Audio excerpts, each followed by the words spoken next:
just heard was from 1957, Over the Mountain, Across the Sea. 1957 was a pivotal year.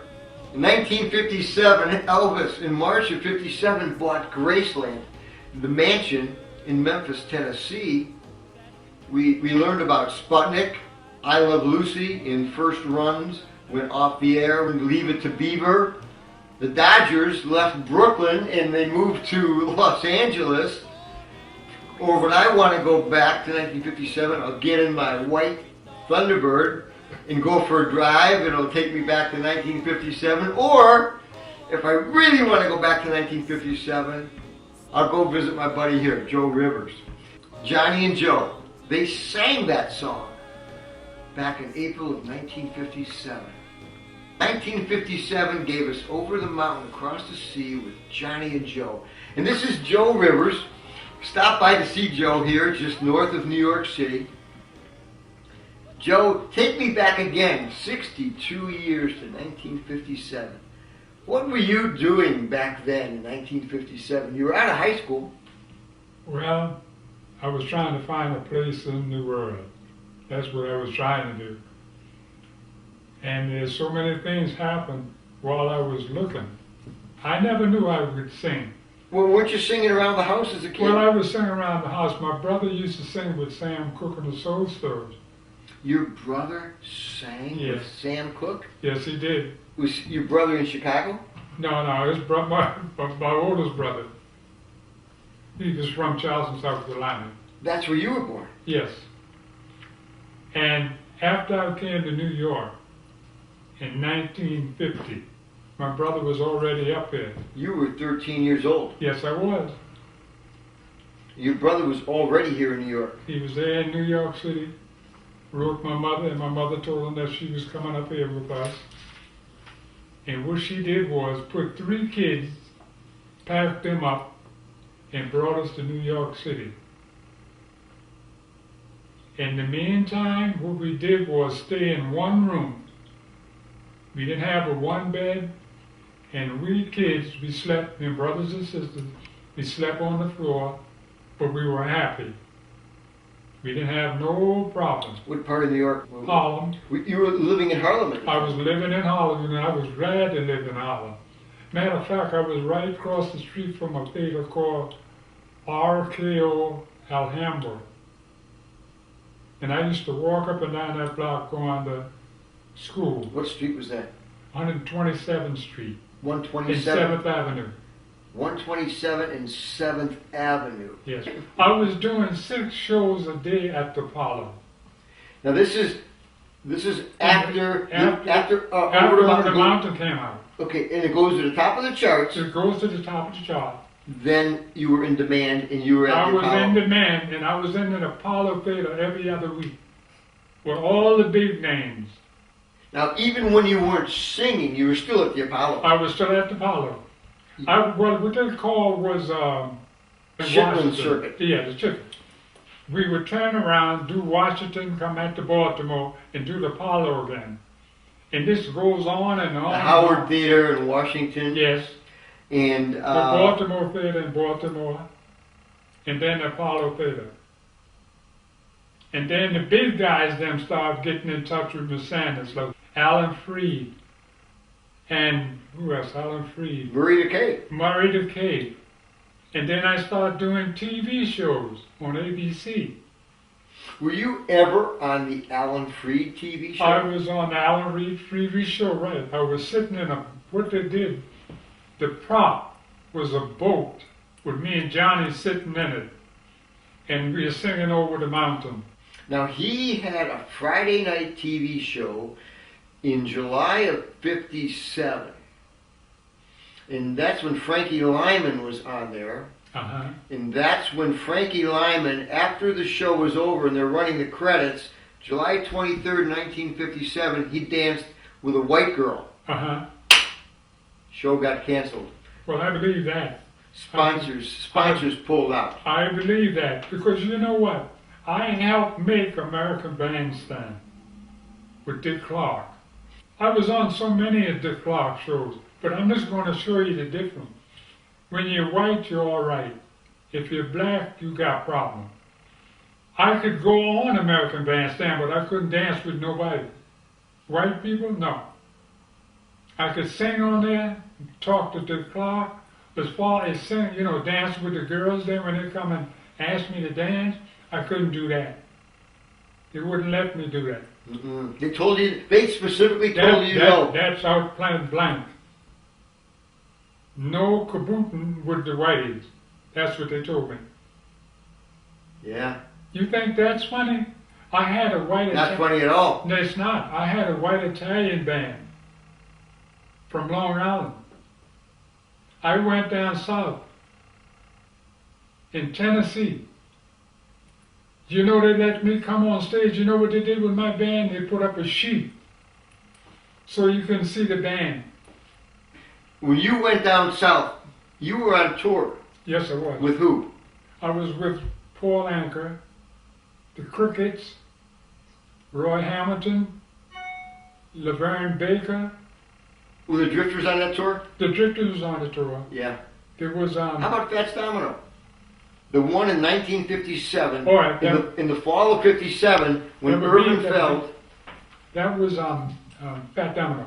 Matter of fact, me and Paul Anka most got put in jail down there too, because we were on the corner hugging each other, playing around, and the sheriff came and told us, if you don't stop playing with that white man, I'm gonna lock you up. They gave us 10 minutes to get out of that city.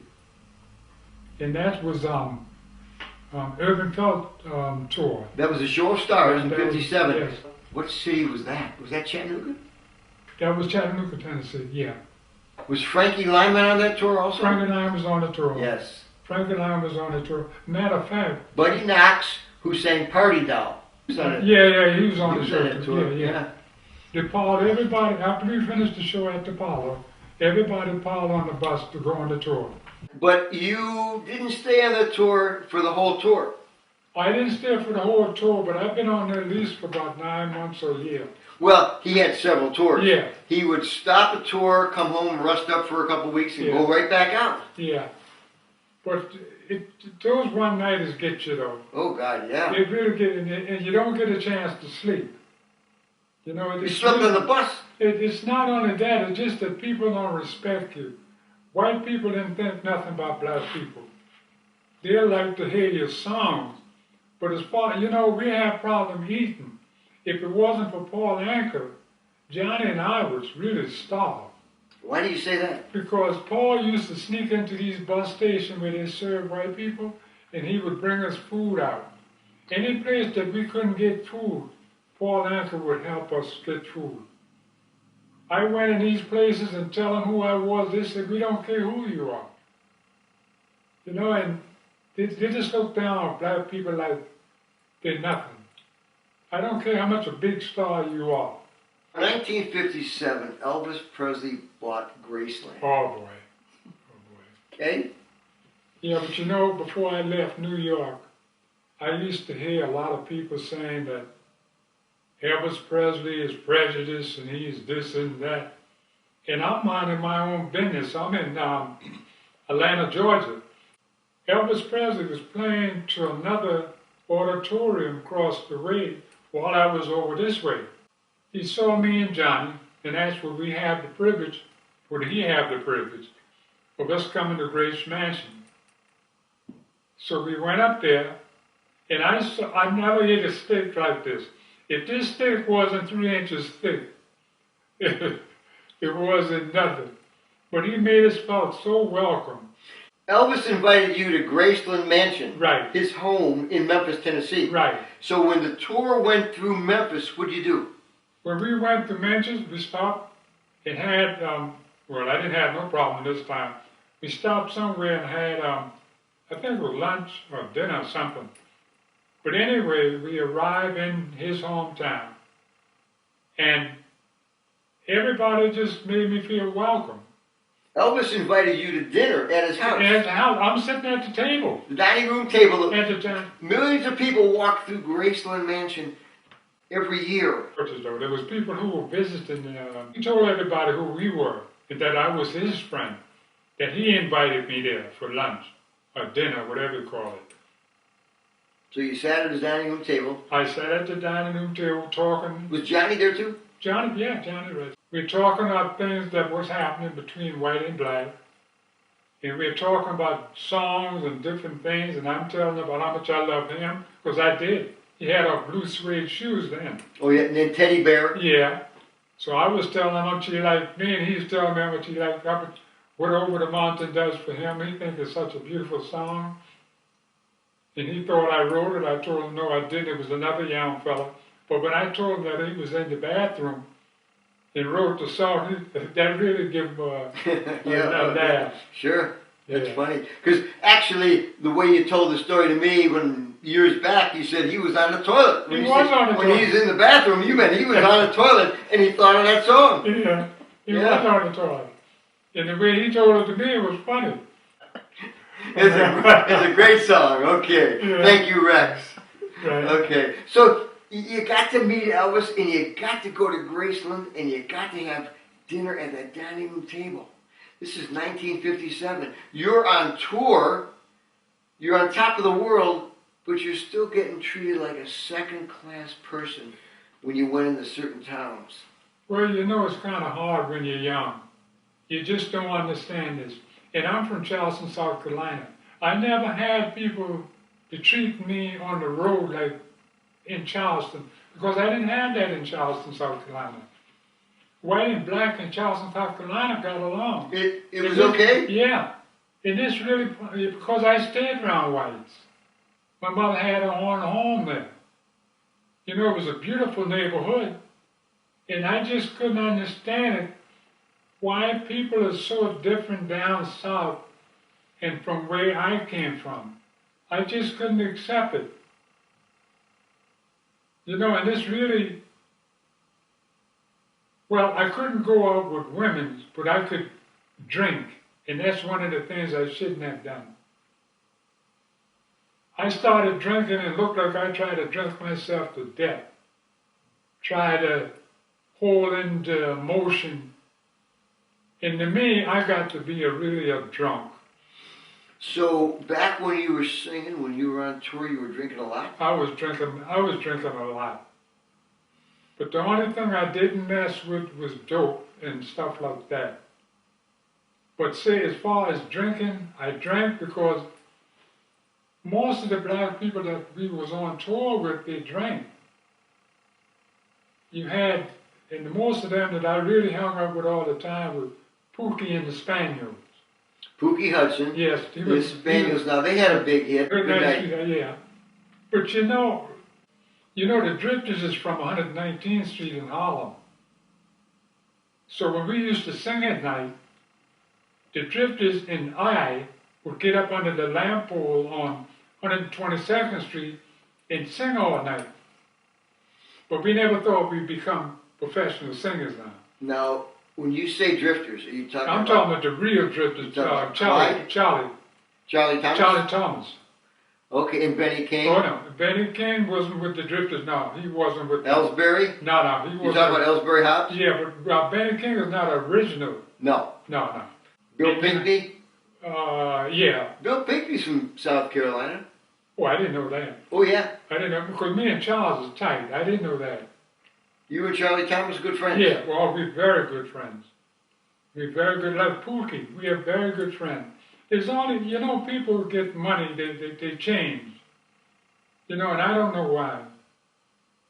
Like me, God gave me a talent, but He gave it to me not to hold in. He gave it to me to do something with it. And that's what I try to do. I don't need people with money to get along. I love poor people, like I am. Common people. Yeah, that's what I call them. Yeah. But on the road, all we did was drink. There was nothing else to do because we couldn't go nowhere. You couldn't go nowhere because they wouldn't let you because you were black. That was part of the thing. Well, we knew this. Irvin told us about this before we even got down south. We were going to have a hard time. And at that time, little boy, Emmett Till got killed. Oh, this is August 1955. Yeah. So we really had to watch our backs. and now say anything that would get people upset. You know, when you're young, you don't know what to do when you're on the road by yourself. You know, that's why I'm so happy for Miss Sanders, Johnny's mother. I always had someone to talk to or somebody to be around. And most of the people that I was associated with was much older than I was.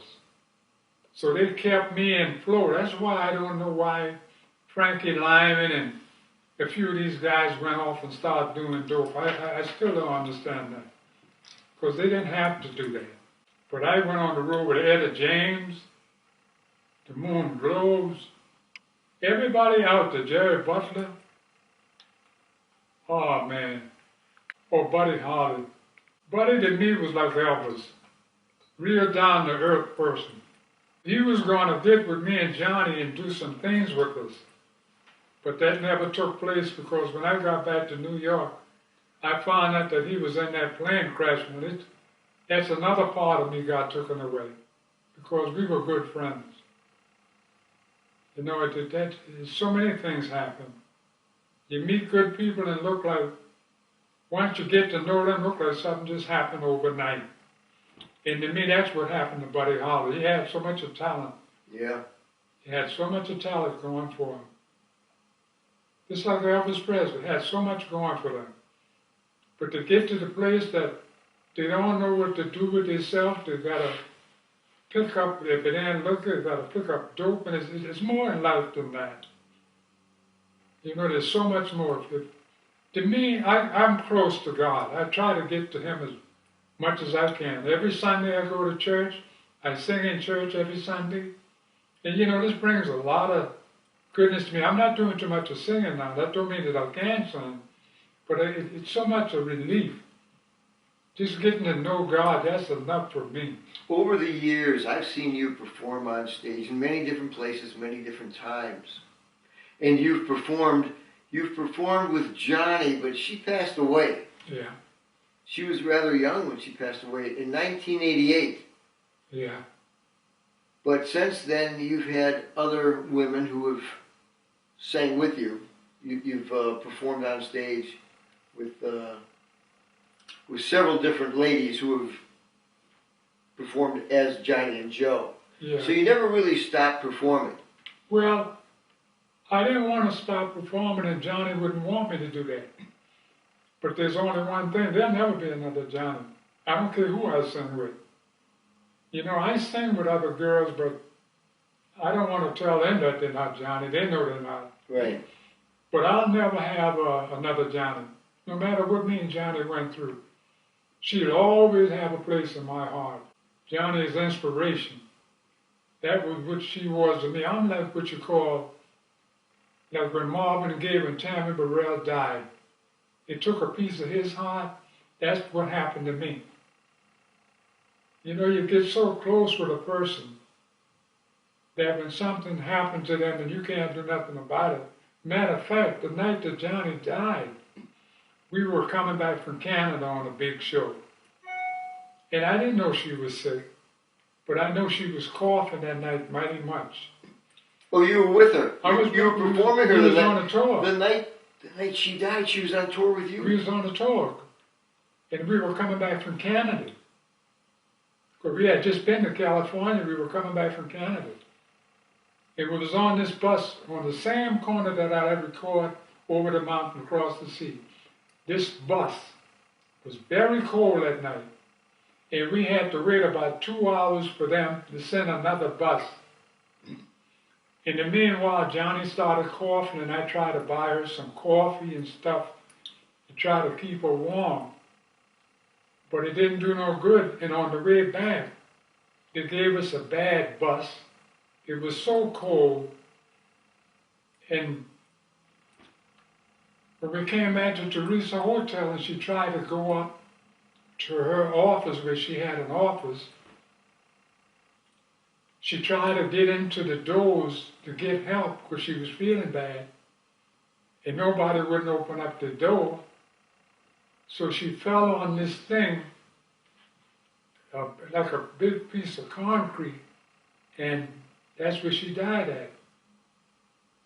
Where were you going? You were at your in the hotel. You were in your hotel room. No, I went home. Oh, you went home. I it was went right home. around the corner. No.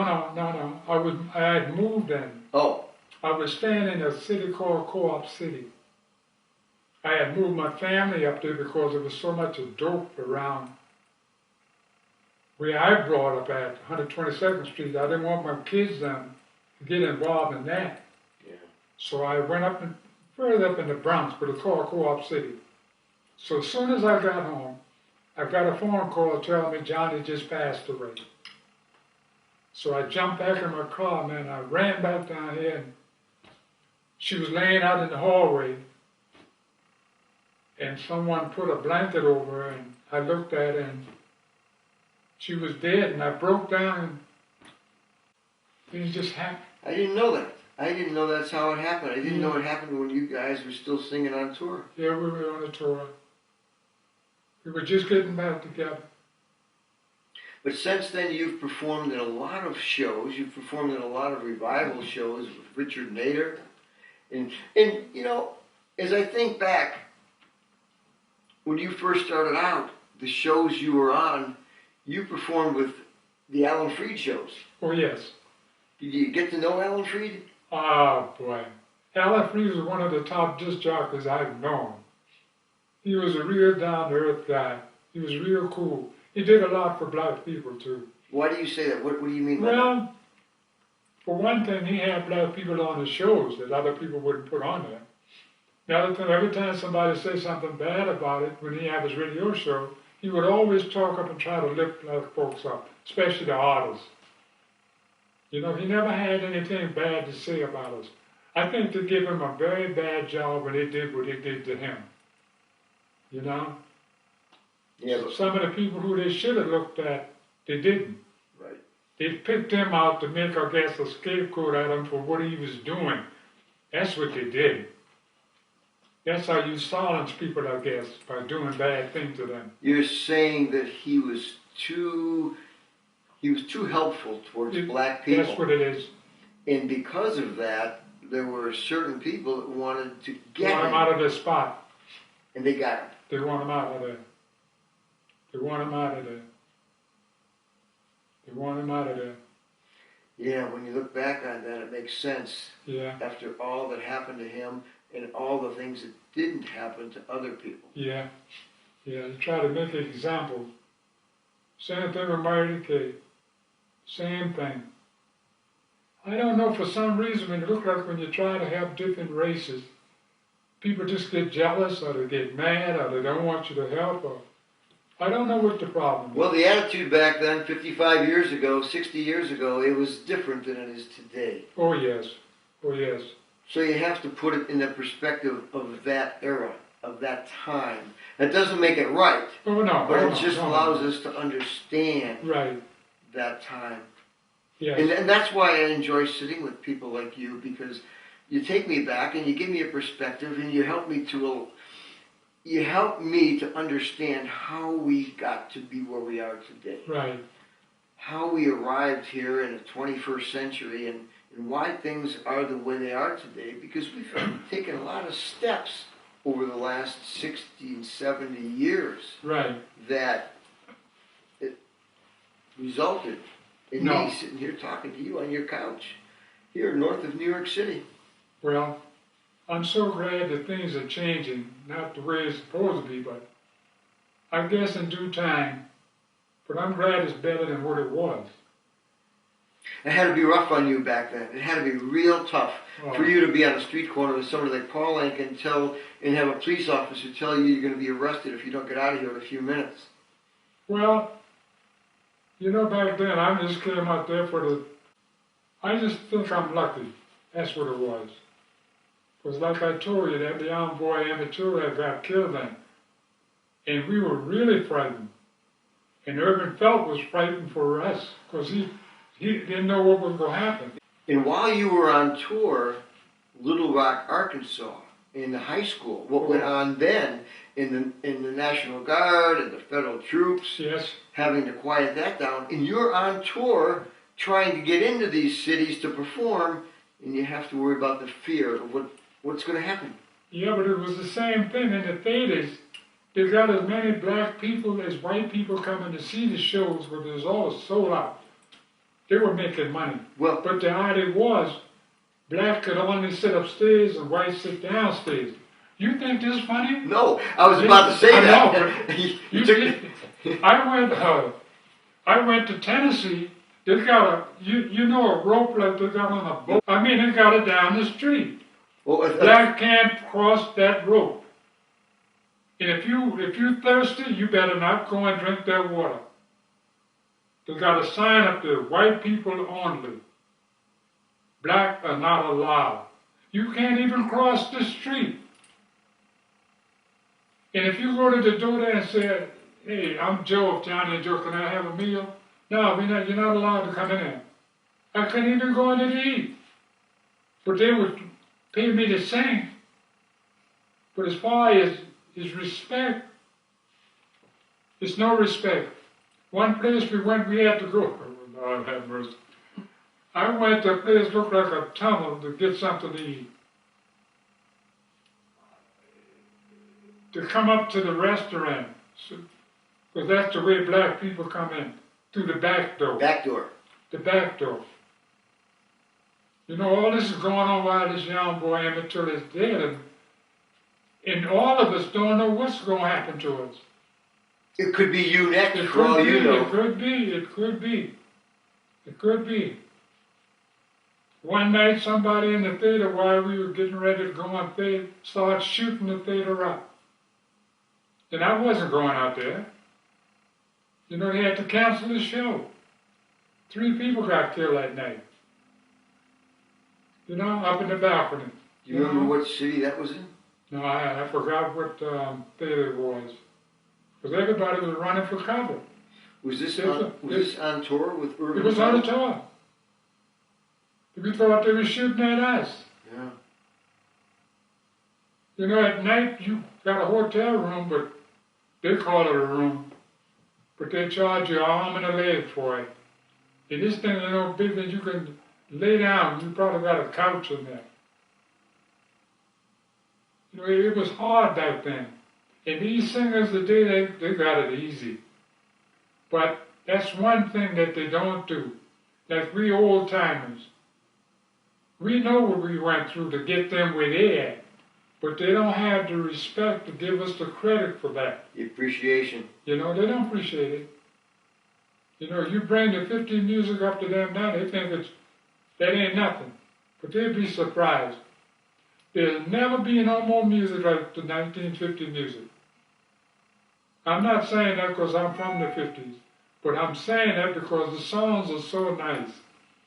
You can hold your woman together, you can dance and be nice and be mellow, and it just makes you a different person. It just makes you lovable. This music today, I'm not going to put it down, but it's not for what I don't want to do it. I love what I'm doing. Because most of them can't sing what I sing. Most of them can't sing. Yeah, no, well, it's fun. You know? So I'm grateful to God for what He did for me. Singing. But before we do that, I want to ask you, are there any other stories? Anything we left out? Because some of these stories you've told me, you and Elvis at Graceland, you and Paul Anka, you trying to get a meal, shooting up the theater. This is amazing history. Uh-huh. Anything we've left out that you want to tell me now before we end this and before we end it with your a performance of you on stage? Well, I wouldn't be here sitting with you talking to you now. I was in Pittsburgh last year, and I was riding with one of my friends, and it was at night, and I was coming back to New York, and we hit a deer. My car went up in the air, spun over 3 times, and I could look down and see the roof of the buildings down there. And this car came back and sat on the highway with the top tore off. My friend, I can't find him because it was so dark. It had 4 flat tires. Here come a long distant truck, spotted us, stopped and asked could he help us. My friend was over there with all the top of his head shaved off. Me, not a scratch. But people won't believe that. But I know there's a God somewhere. That's why I'm here today talking to you. I never told nobody this story. This was last year? Last year. Coming from Pittsburgh. I told nobody. You're the first one I told.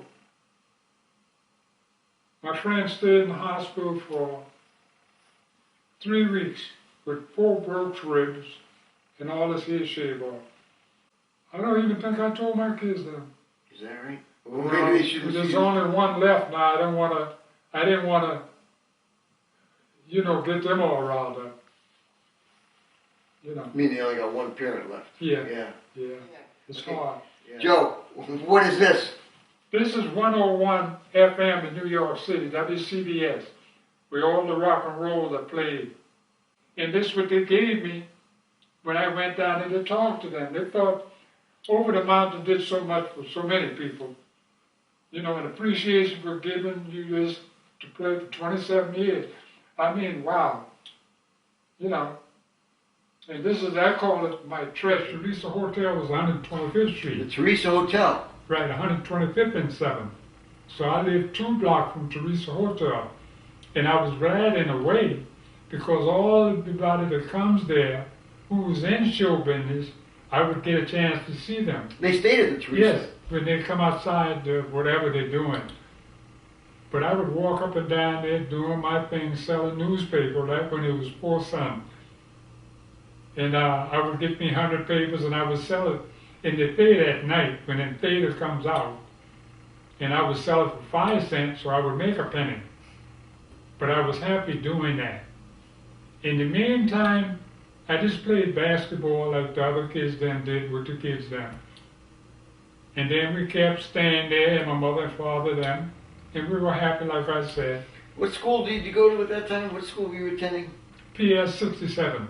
Where was it located? That's 128th Street. And just a block away? A block away, right around the corner from it. Okay. It's between 7th and 11th Avenue. And in the meanwhile, I met a young fellow who used to play saxophone. His name was Charlie Hollingworth.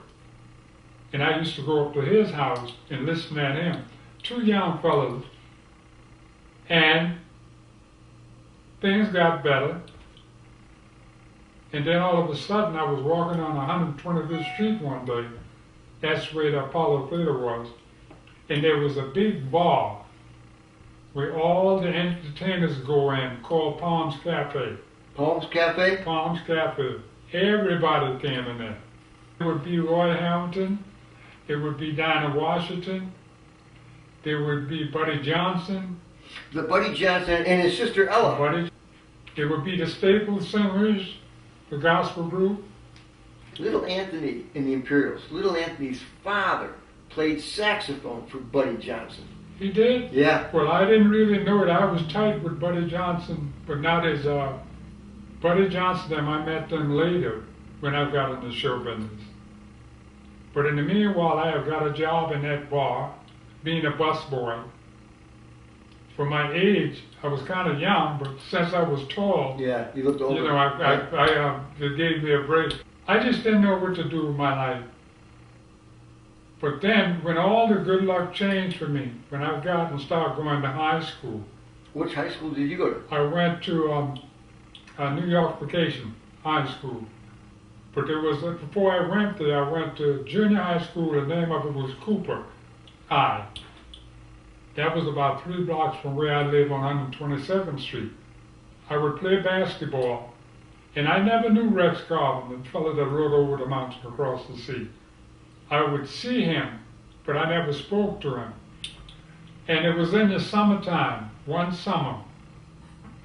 I was walking down the street, and he had his window up. He stayed on the 2nd floor in this building, 234. You're walking down what street? 127th Street. 122nd. The street that I live on. Because you moved from 127th. I moved from 127th because my father got to be a super, and he got 6 rooms. on 127th Street. So my mother then moved from 127th to 127th. And I was glad for that because it's got to be a huge place, right? Everybody's got their own room now. Well, I got promoted, really. Yeah, you got a promotion, okay. Well, you know, I would have my own bed and stuff. Yeah. But anyway, once we moved into this building, I heard Rex Garvin one day playing the piano. And well, Michael Jackson made one of his videos right down there too. Yes. Right down here? Yeah, from the album. Which video did he make? Do you remember?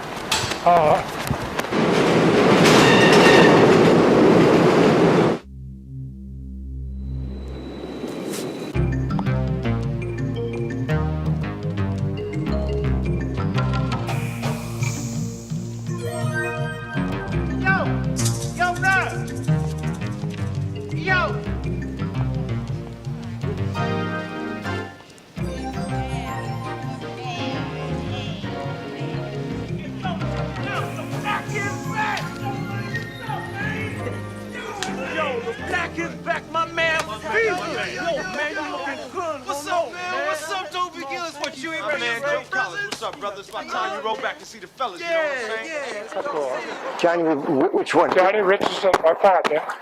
Which door? Which door was hers? This door here? Okay. She lived up there? Rex Garvin stayed here on the second floor. On the second floor. Now, which way would you walk home from school? You'd walk right This way. Walk right down this street here? Right. Okay, and where was your house? Right there where the little house no more. They made a garden out of it now. The house is gone. Yes.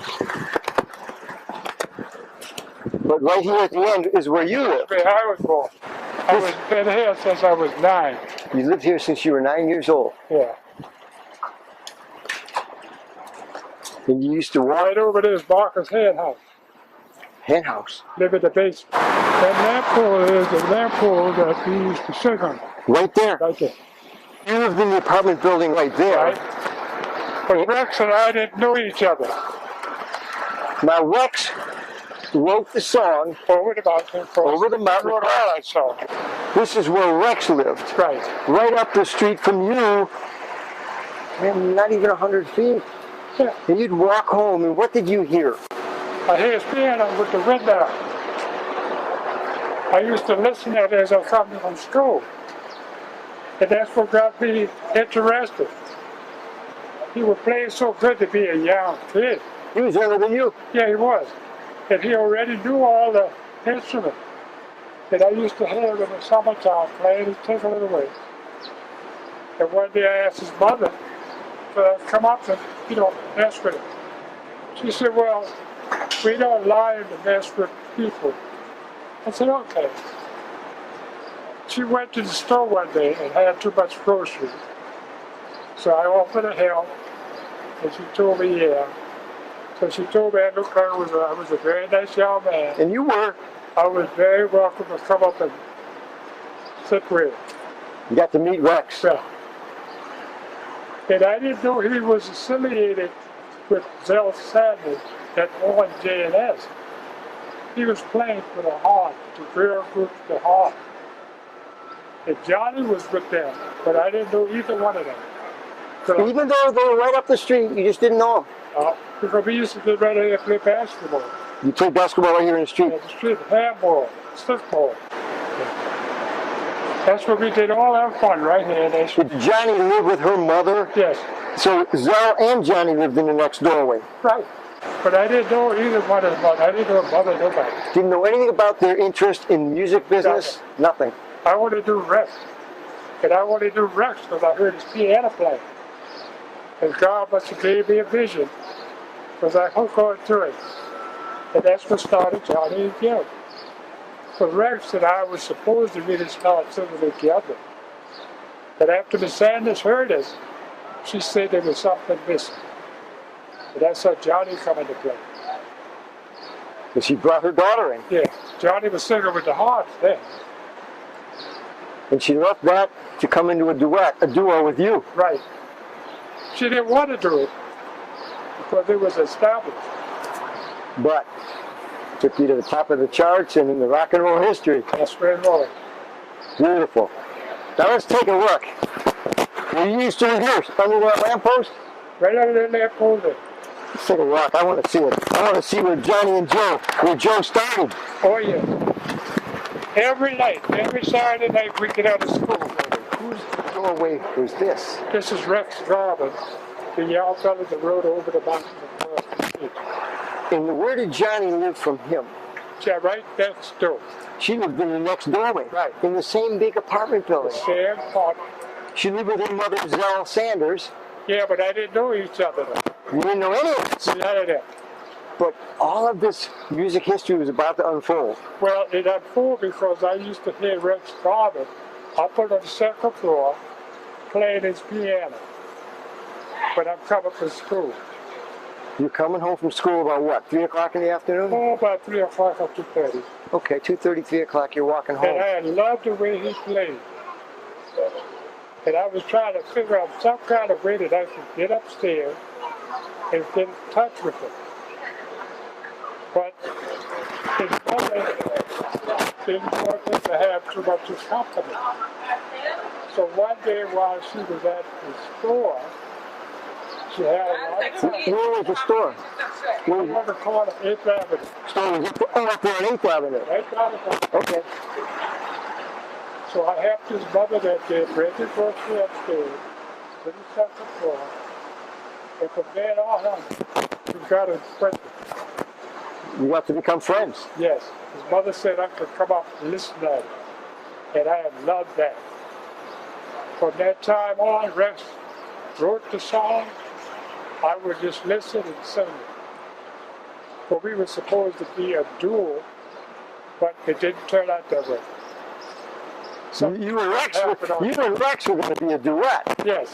But it didn't quite unfold that way because Zell Sanders wanted her daughter in the recording, and it was her record company. Right. Okay. She felt that would be a good idea Well, it was. if Johnnie would have sing with Joe, and it would give it a better punk. It did. And I was happy for that. Yeah. And that's how Johnnie and Joe got started. And I said, man, that's some good music.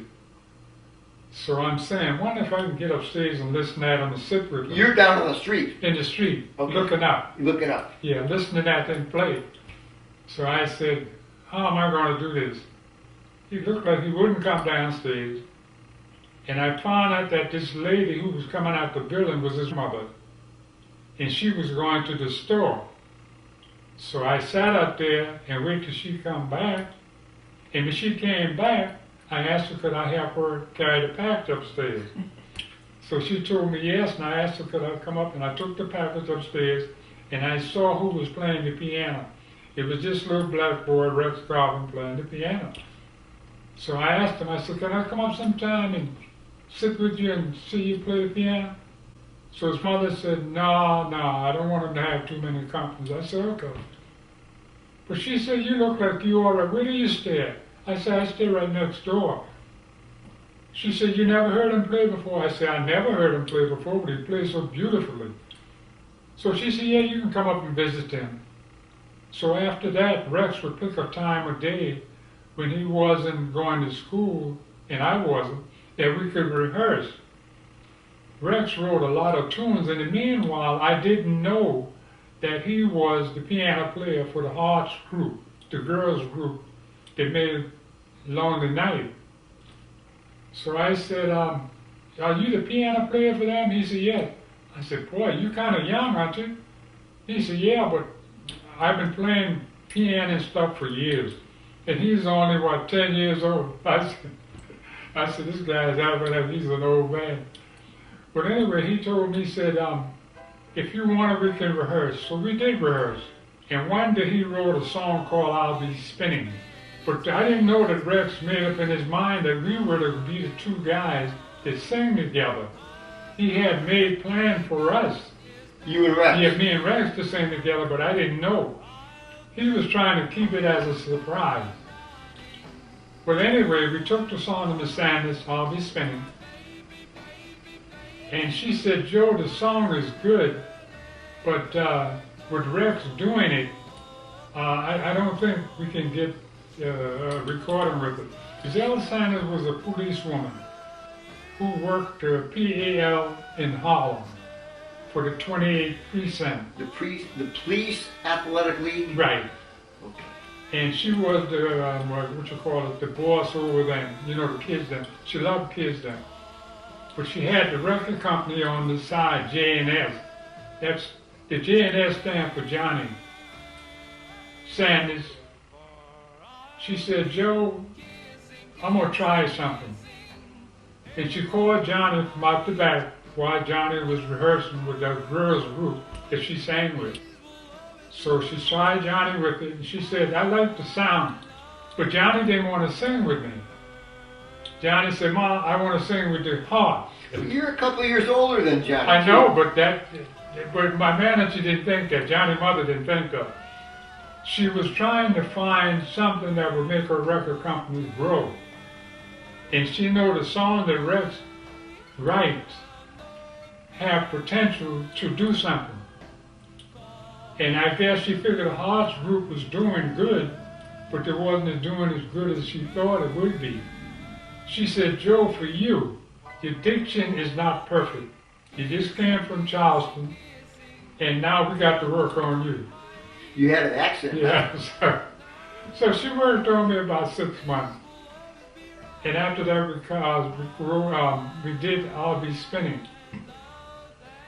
And after that, we started just messing around, just keep rehearsing. And one day I went back up to Rex, and I called him, and he said, Joe, don't bother me now. I said, I'm in the bathroom. I said, well, okay, I'll wait till you come out.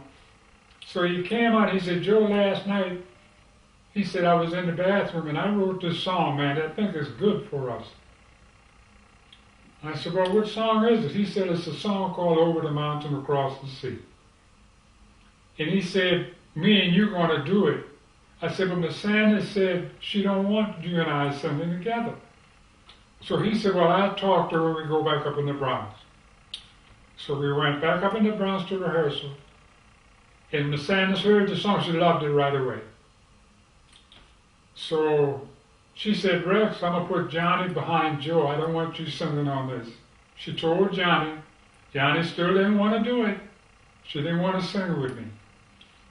But anyway, we went down on 54th Street to the studio. In Manhattan? In Manhattan. You're going downtown now? Now we're going downtown. Okay. In Manhattan. Off Broadway and 54th Street. That's over by, is that by the what they call the Ed Sullivan Theater? Yeah, now? right around the corner from that. So we went in the studio and we put down Over the Mountain and we did 15 takes on it. 15 takes? 15 takes. This is over and over and over. So Miss Sanders said, Joe, the more you do it, the more I love this song and the more you get into it and do it better. Now, when you went down there to record it, who played the piano? Rex. Rex came with you? Played the piano. Came with you? Yeah, oh yeah. He's on the record, but he's just not singing. So he had another song called My Baby's Gone. He's on that side, the flip side of Over the Mountain. We put him on that one, and he's playing piano with that too. So after the 15 takes, the Sanders tried to take the record to different disc jockeys, but they didn't like the record. Nobody don't want to play it. So she said, this one disc jockey said, Jack Walker, a disc jockey from WWRL, said, Miss Sanders said, I'll stick with the record. He stuck with the record for a year.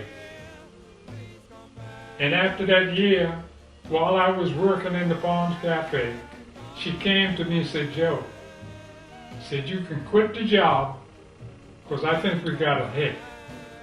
So I quit the job. I wasn't too sure if that was right or not, but I quit the job, and in about 2 weeks, I would say, Over the Mountain started climbing. And all of a sudden, I was singing on army bases. I was doing just things, but not making money, but I was doing things to help Over the Mountain. And then all of a sudden, Over the Mountain just took off. You couldn't stop it. And that's what made Johnnie and Joe. And the flip side of Over the Mountain, My Baby's Gone, was the other hit on the other side. But once Over the Mountain started going, you couldn't put a stop to it. Did you ever sing at the Apollo? Oh, man. I think I own a piece of Apollo. I've never really gotten up to walk the streets like I'm walking with you now. Where'd you bring it? This is a good neighborhood. Guys say it's a good neighborhood because you're right down the street from Teresa Hotel. Is that right there? Avenue. That building there. That's where all the stars used to go to. Everybody stayed there. Everybody stayed there. Everybody who came and played the Apollo. If you played the Apollo, you stayed at St. Teresa. I wouldn't have to stay there because I lived in right 122nd Street. Okay.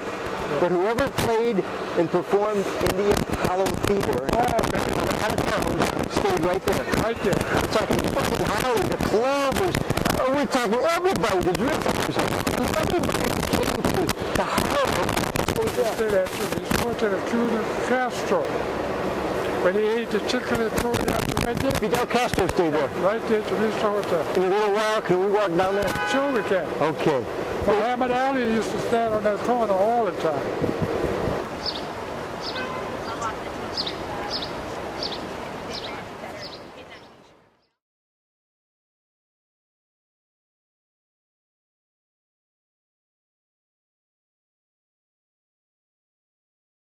And this is where Dinah Washington lived. Yeah, this was she lived there.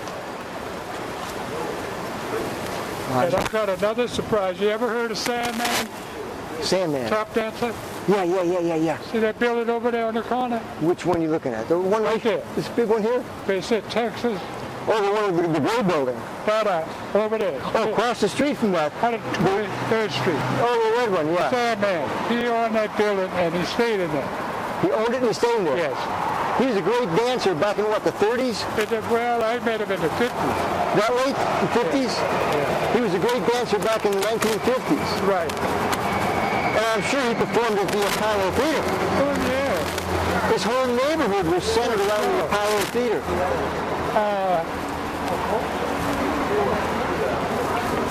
Let's take a walk down to your house, Sure. where you lived. Okay.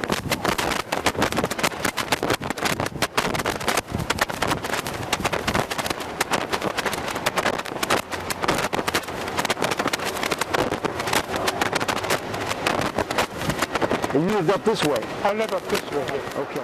So where did you used to rehearse? You and the guys would sing and you'd rehearse as a group. Where was that? Right down the end of the lap hole there. Yeah, you're talking about the first pictures. The first Drifters? That's right. They recorded right here? Yes, we take down there on the lap hole. Except that, we'll be in the hospital. Right here? Right there on that lap hole there. I brought you to this lap hole because this is where the Drifters and Johnnie and Joe and Willie and the Hop Toes got started. Life is but a dream, and I dream of you, strange as it seems. All night I see you, I'm trying to tell you just what you mean to me.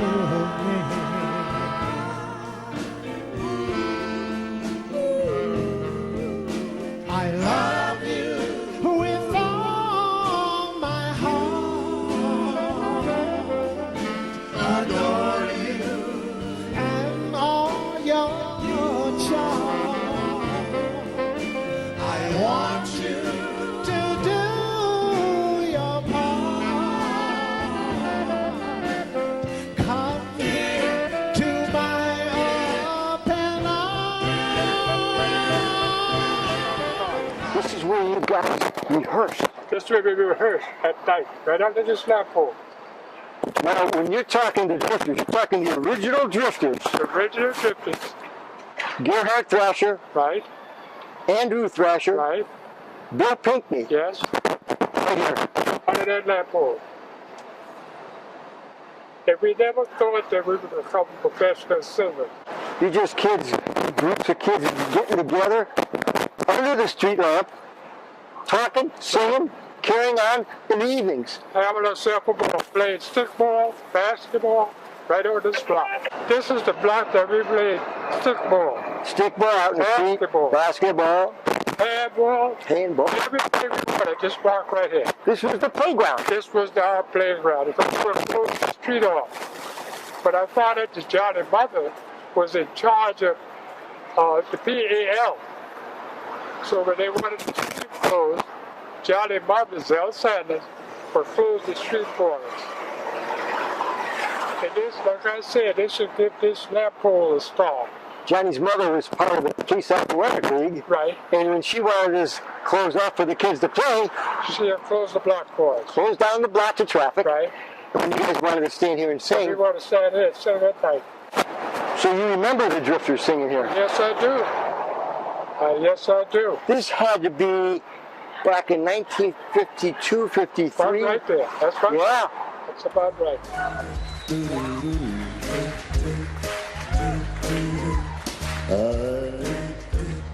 Dreaming of a white Christmas, just like the ones I used to know. Thank you. Where those treetops listen and children listen to hear sleigh bells in the snow. The snow, and then I'm dreaming of a white Christmas with the Christmas card arrived. May your days be merry and bright, and may your Christmases be white. Wow. The beginning of rock and roll history. Right. Right here. Right here, under that lamp pole. I see a lot of pictures of a lamp pole and singers.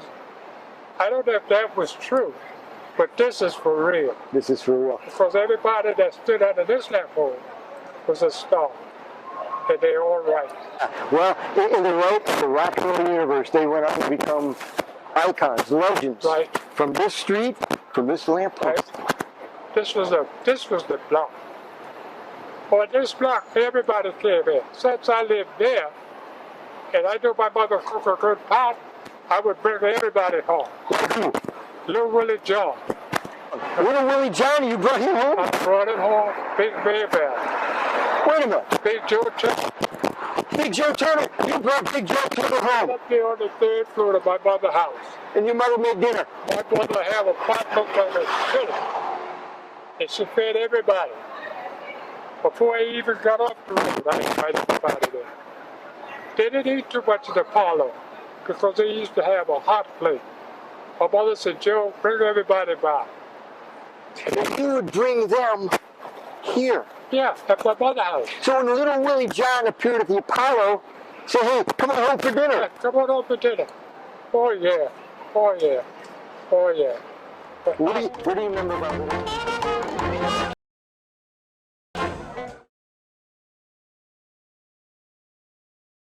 He was a hell of a nice fellow.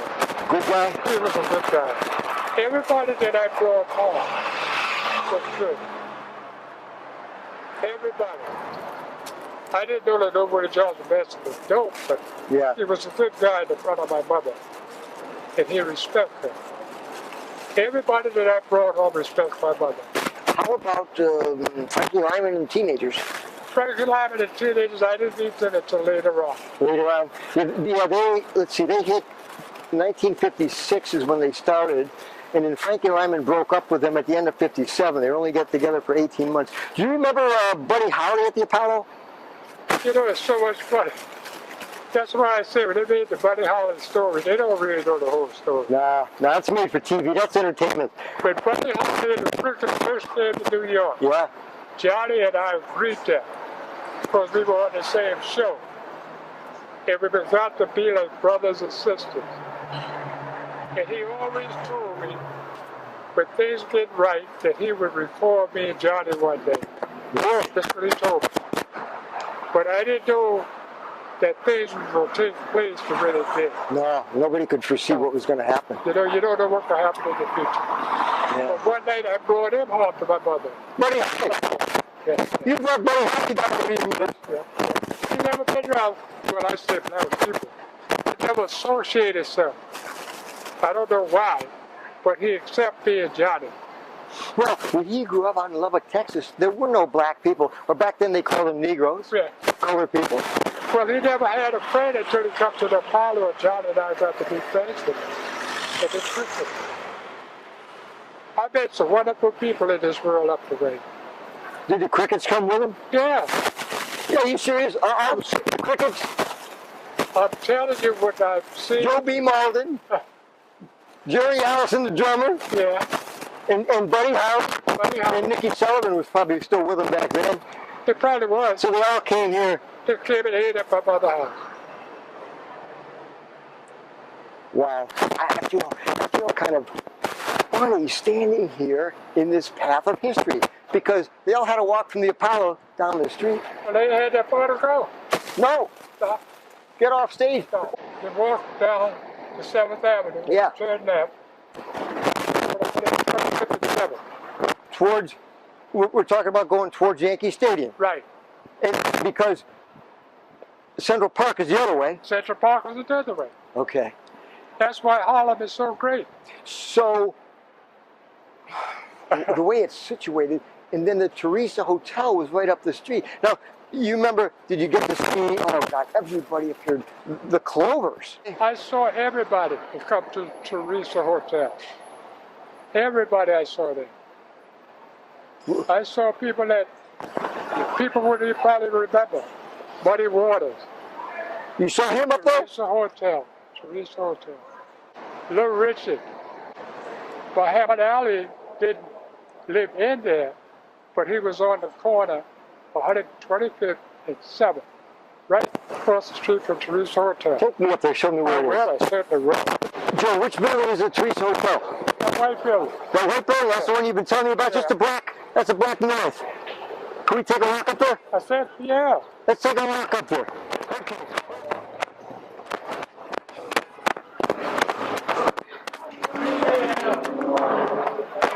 Johnnie's mother, Zell said she was in charge of the PAL. That's the Police Athletic League. Right. That was right down the street. We're just one block north of your street. Right. This is 123rd Street. Okay. So this comes to 122nd Street. And she worked right there. Right there. She kind of had a lot of influence in the neighborhood. Right. Right here, Sugar Ray Robinson used to have his barber shop. What, a barber shop here? Yep. Did you come in here? Everybody was coming in. Did you get to see him? Absolutely, all the time. Oh yeah. Oh yeah, I saw him every day. Every day. But he was a boxer. This was while he was still a boxer. Yeah. But when he wasn't training, he was here in the barber In shop. the barber shop, signing autographs. Oh, wow. And he would have him a purple Cadillac sitting in the front of his door. And you grew up in this neighborhood. Yes, I did. I mean, it was just excitement every day. Every day. Something happening. There's something new. And the Teresa is just, Right next door. let's take a walk up.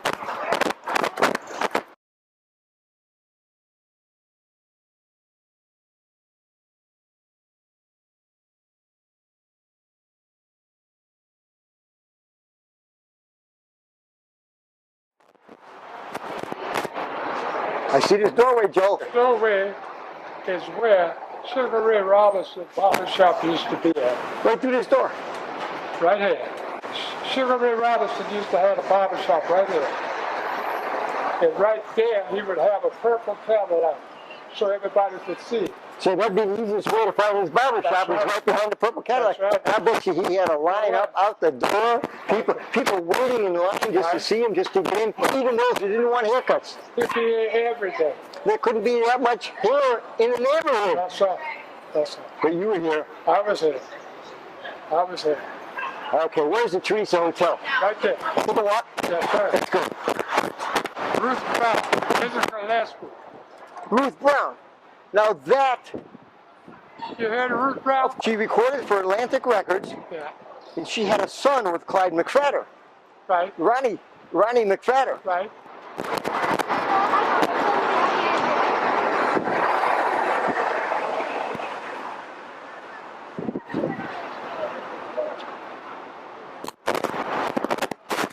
All this stuff is new.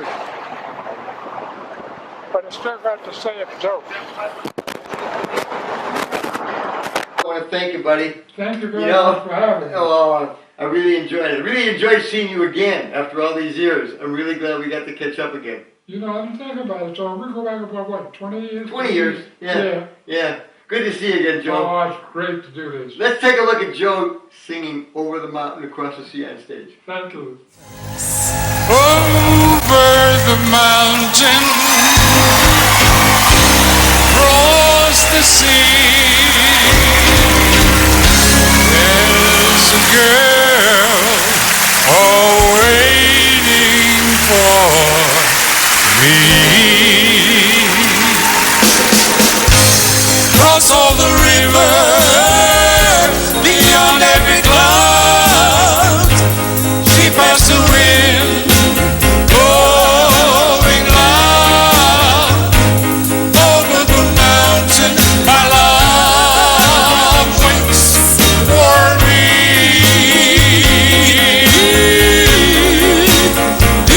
Deep tell the sands and every blade of grass.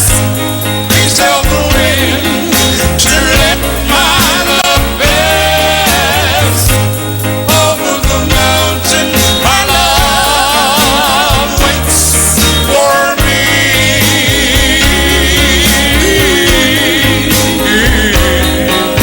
Tell the moon up in the skies, tell the birds that flying by that over and over and over the mountain, my love waits for me. Into each dark and starry night, oh what a mystery that seems so tight. Over the mountain, my love waits for me.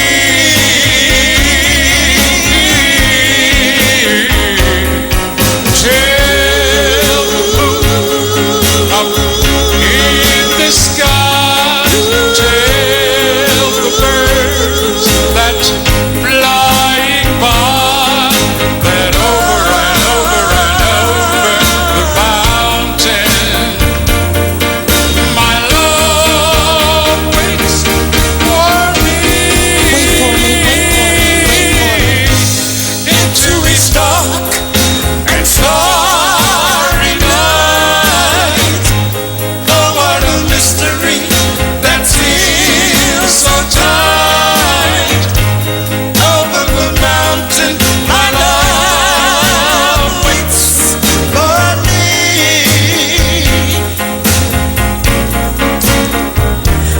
Talk pretty for me. Yes, darling. Here we are.